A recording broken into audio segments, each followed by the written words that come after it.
గత ఎన్నికల్లో రాష్ట్రమంతటా కాంగ్రెస్ గాలి వీస్తే హైదరాబాద్ దాని చుట్టుపక్కల మాత్రం బీఆర్ఎస్ అభ్యర్థులు గెలిచారని మాజీ మంత్రి కేటీఆర్ తెలిపారు. రేవంత్ రెడ్డి శనివారం వచ్చిందంటే చాలు హైడ్రా పేరుతో హైడ్రామా సృష్టిస్తున్నారని మండిపడ్డారు. గత ప్రభుత్వంలో కూల్చే పనులు చేయలేదని గుర్తు చేశారు. రాష్ట్రంలో ఎప్పుడు ఎన్నికలు వచ్చినా గెలుపు ధీమా తమదేనన్నారు. కానీ ఇవాళ హైదరాబాద్లో మనం ఒక్క సీటు కూడా కాంగ్రెస్కి ఇవ్వకుండా అన్ని మనమే గెలిచాం. మీ దయ మీ అదృష్టంతోనే గెలిచాం.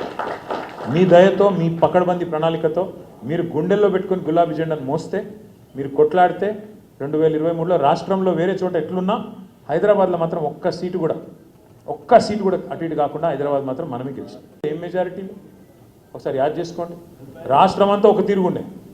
కుత్బుల్లాపూర్లో 85,000, కూకట్పల్లిలో 72,000, ఉప్పల్లో మల్కాజ్గిరిలో 50,000, ఇక్కడ 40,000, సికింద్రాబాద్లో 40,000. ఇక్కడ ఓట్లు తక్కువ ఉంటాయి మన కాడ, లేకపోతే మనకు కూడా 1,00,000 వస్తుండే సనత్నారుల. మన దగ్గర ఉండే ఓట్లే తక్కువ. 2,50,000, 2,20,000. అదే కుత్బుల్లాపూర్లో 8 లక్షల ఓట్లు. అంటే ఎందుకు చెప్తున్నా అంటే హైదరాబాద్ ప్రజలు మాత్రం మనని గుండెల్లో పెట్టుకొని చూసుకున్నారు. ఖచ్చితంగా మళ్ళీ కేసీఆర్ ఉంటేనే మళ్ళీ ప్రభుత్వం మళ్ళీ హైదరాబాద్ ముందుకు పోతుందని ఆలోచన చేశాం. ఎందుకు? మనం పని చేసినాం కాబట్టి. ఎక్కడ కూడా మనం పిచ్చి పనులు చేయలేదు, పని చేసినాం. మనము ఇల్లు కట్టినాం. ఈయన లెక్క ఇల్లు గులగొట్టే పని చేయలేదు. ఈయనేం చేస్తున్నాడు? శనివారం వచ్చిందంటే చాలు హైడ్రా పేరు మీద హైడ్రామా అని ఆడవాడతాడు, ఇల్లు గులగొడతాడు. అరే గరీబోళ్ళు తెలుసో తెలియకుండా కట్టుకున్నారు. కేసీఆర్ గారు రాష్ట్ర వ్యాప్తంగా జీవో నెంబర్ 58 కింద 59 కింద ఎక్కడన్నా గరీబోళ్ళు గవర్నమెంట్ జాగాలు ఇల్లు కట్టుకుంటే 2,50,000 మందికి పట్టాలు ఇచ్చిన నాయకుడు కేసీఆర్ గారు. గవర్నమెంట్ అంటే ఏంటి? గవర్నమెంట్ జాగా అంటే ఏంటి? ప్రజలదే కదా. మరి గరీబోనికి ఇల్లు ఇవ్వకపోతే నువ్వెందుకు గవర్నమెంట్? మరి ఆయన కట్టుకున్నాడు.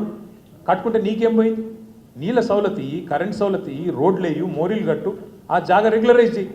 అట్లా మనం 2,50,000 మందికి పట్టాలు ఇచ్చింది.